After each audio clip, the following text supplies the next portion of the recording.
So let's just get straight into it. We don't have a lot of time. Basically, a couple of housekeeping items. Rico in the back. He's been gone for a little bit, so he's back. Second, nails. Looking a little busted, not gonna lie. I actually just started doing them myself, and it is very much still a learning process. So there's that. And then I guess technically 3, new tattoo. I hope you guys like it. I am freaking in love with it. And I guess like 4, we're looking a little more fuzzy than usual because I cannot shave yet because I have a new tattoo. So we're gonna wait for that to heal, and in the process, I'm just gonna look like a Yeti. I'm sorry, I don't know what to tell you. I actually do kind of miss Rico being here. It just feels so complete with him being here. So I'm pretty excited for this here today. It's a statue that I have been wanting for a while, but I just didn't get it. Honestly, I don't really know why. But I will say I'm happy I waited because I was able to get this version. This is Joker, and it is a 1/8 scale figure, pre-painted. I don't know why they have to add that, like it's kind of obvious. I feel like quick camera change because Rico nudged into the camera and literally threw the whole thing over. Let's go ahead and look at the rest of the box.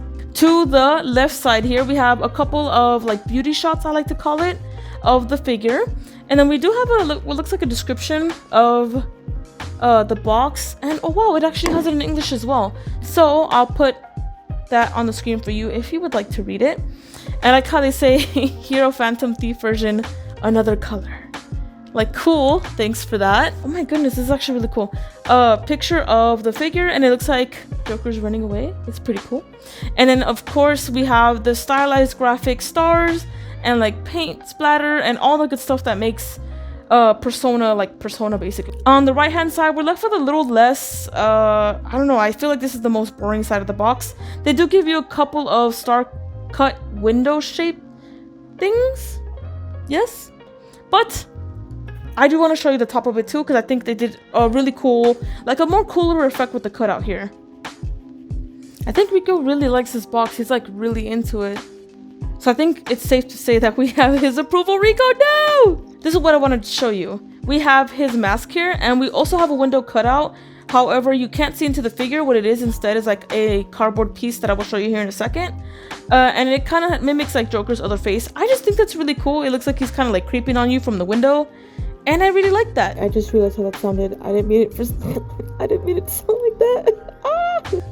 But here we have the 3 logos of Artefx. We have Kotobukiya and Persona 5. So let's get inside this figure.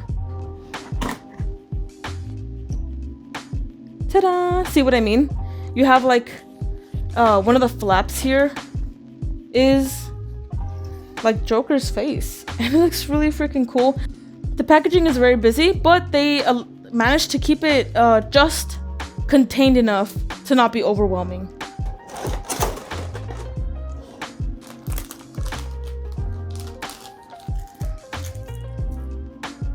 Ta-da! Here's our boy, and oh my god, he looks so freaking good. Wow, they did such a freaking good job with this one.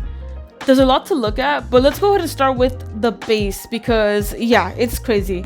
He is kind of tilted at like a 45-degree angle. We have his like signature emblem there at the front. We have plastic that is mimicking broken glass. It looks okay. I think that it would actually probably be, in my opinion, the weakest point of like this entire statue. You definitely make up for it with the Phantom mask at the very, very bottom of the base.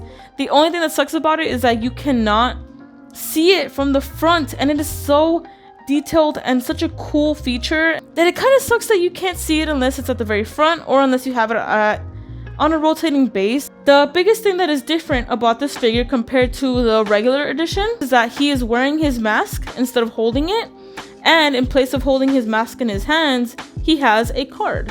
And the card is super tiny and super cute, but very detailed, and it looks fantastic. His pants and the undershirt, I guess, or like his shirt, they're black with like little gold accents now. And his jacket, of course, is red with little like black lining and the silver buttons, which the silver buttons on the red jacket contrast so much. They look fantastic. I love it. I love the way they look. Now, a couple things to note with this figure that make it like obviously different. You cannot buy this off of the store. The only way to access this figure, or this edition of this figure, was to go to Anime Expo in California 2022, which is this year, or in the future if you're watching it. It makes this piece a little more special in that regard, that you really had to go on site to get it. Otherwise, you couldn't get it. The only other way to get it, unfortunately, is to buy it on eBay and like third-party sellers like that. But be careful because it will cost you a pretty penny for sure. He is around 230 millimeters tall. So he's definitely tall, but not super tall. I think he's a perfect size. I love 1/8 scale to display because it fits in pretty much anyone's display case. I love it. It's a good size. Now this would usually be the part where I talk to you about price, but I do kind of want to do like a small disclaimer. I bought him secondhand. I was not able to go to Anime Expo this year, and there was just a lot of crazy stuff going on, so could not get it for myself.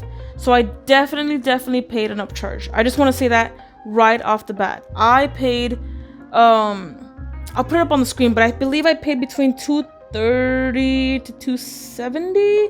It might have been $270 after shipping and taxes and all that, but I did get him through eBay. And yeah, I paid quite a bit for him since I could not find his price, his like retail price at Anime Expo. That I definitely paid a lot more for him than he retailed for. That's obvious. I feel like we all know that. Regardless, I really don't regret it. I love him. I think if anything, this is making me want to pick up the original as well, so I might just end up dropping even more money to get the original version. And yeah, I'm super happy with it. If you're a big Joker fan, definitely pick him up, but if you're not, I would definitely save your coin because he's expensive. But that's pretty much it. Thank you so much, and I will see you next time. Rico left, by the way. He's gone. Bye.